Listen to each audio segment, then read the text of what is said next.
really pounded the ball inside, Coach. Was that the plan all along?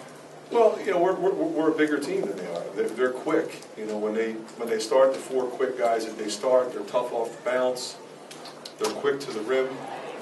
And we felt like we had to establish our ability to run our offense through the post. Even if we threw it in and didn't shoot it, go in and out and get it swung. And it was effective tonight. There was the point there they got it down to 9. I think Dawkins hit 3 threes. And then Utah hit a 3 and Mike hit a jumper off the dribble. And that really, those are 2 big shots to get it. I think any time you're up double digits, they get it under, and then you can put it right back up on the next possession. I think that's obviously a huge momentum thing. It was for our team. I was really proud of Jared there.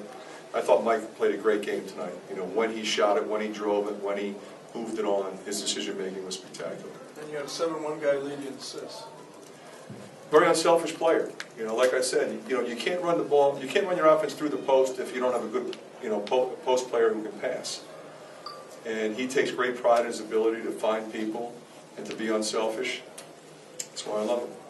Earlier in the season, you'd struggle sometimes coming out of halftime and getting kind of a rut there. This time you were able to kind of match them early, and then you scored consistently to go up to about 18 or so.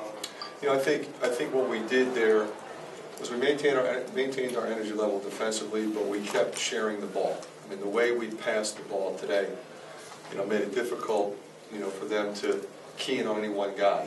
You know, when you have 5 guys in doubles and you're a very unselfish group, and you keep them on defense for a while, you know, it's going to be hard. And then, you know, they went to the zone, they went to the 1-3-1, and we scored against that. You know, so I think that was also helpful. You know, they went to the zone first, and we scored immediately, and then they went to the 1-3-1, and we scored against that. And because, you know, teams have struggled with that, we play that as well. We've given teams some problems with that. That can get you sideways, but it didn't get us sideways tonight. We really attacked it well. This is your 3rd Big Ten road victory, but also get you 5-4 at your halfway point. Just how big that is to have a winning record going. Well, it's huge in this league because it's, you know, so, you know, top to bottom is so strong. I mean, every team that you play has great players and has the ability to beat you. You know, you go on the road and get a couple wins, that's tremendous. But now we got to protect our home court, which is not easy because of who's coming in.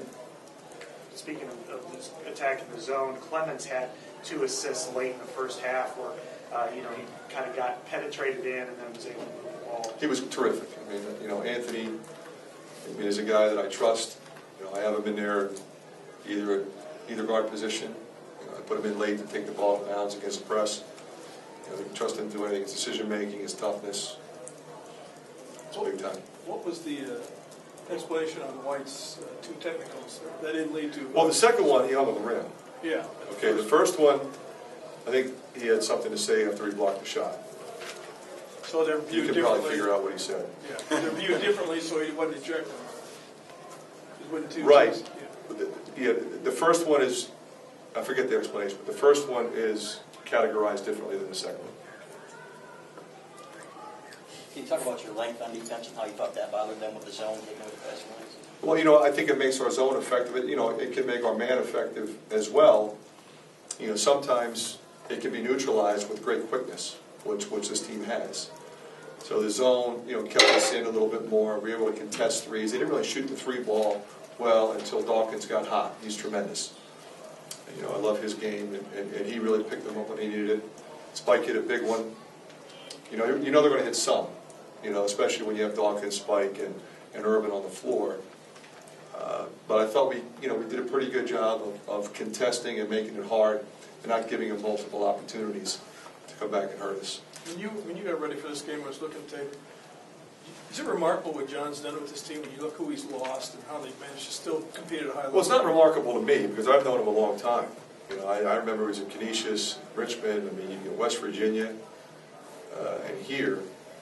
You know, I mean, he's a high school coach in Western New York. I mean, his teams are always going to win. They're always going to be prepared. They're always going to be tough to beat. So, you know, he's not a guy that's going to. He's not going to stand up here and cry that who he doesn't have. He's going to say, okay, this is what we got, and we're going to play, and we're going to win. And you think about the fact that they were 6-4 coming in with 2 overtime games at Michigan State and Wisconsin here. I mean, that tells you the kind of coach he is. And I think ultimately the talent that they have who are young, those kids are, you know, I've been impressed with Abdur Rahman and Dawkins in particular. I think Chapman's going to be really good. So they got good young players, and they're getting a chance to play a little bit earlier probably than he wanted to. You'd want to have Walton and Levert out there if you could. But you look at the numbers; those guys are putting up numbers, and Bielfeldt, has been really good. I've been impressed with him too.